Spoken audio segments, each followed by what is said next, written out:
ovo je naš dom sljedeća 4 dana.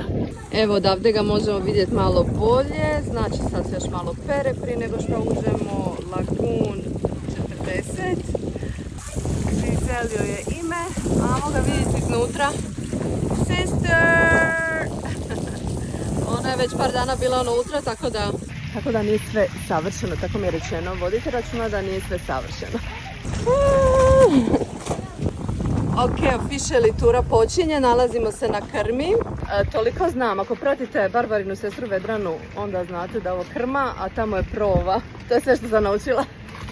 A ovo nam je vanjski dio, tu ćemo vjerojatno doručkovat. Onda ulazimo u salončić. Imamo salon, tu Anita želi spavat, pa je malo rašireno za spavanje. Anita je malo klaustrofobična. Razumimo je u potpunosti, jel tako? Onda imamo tu kuhinjicu.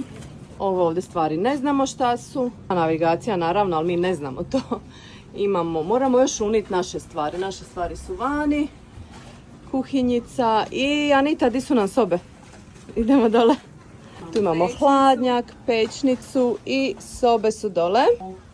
Desnu provenu kabinu. Tu je krmena kabina. Ili ovo najbolja ili?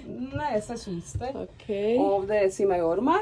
Ormar i WC. WC, jej! Tako. Pa top, super. Ima baš dobro mjesto. Evo da vidite zajedno sa mnom. Ok, tu nam je provena kabina. Druga.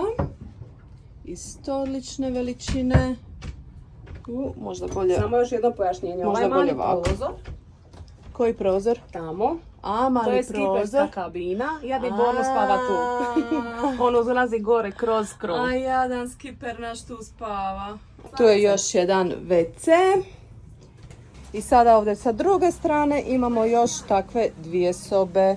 Znači ukupno 4 sobe lijepe velike su na ovom brodu. Znači još jedna krmena zajedno sa WC-om. I još jedna provena sa ormarom i WC-om. Ljulja me. Ok ljudi, idemo se ukrcat mi dalje, moramo uniti sve stvari i to je to. Bye!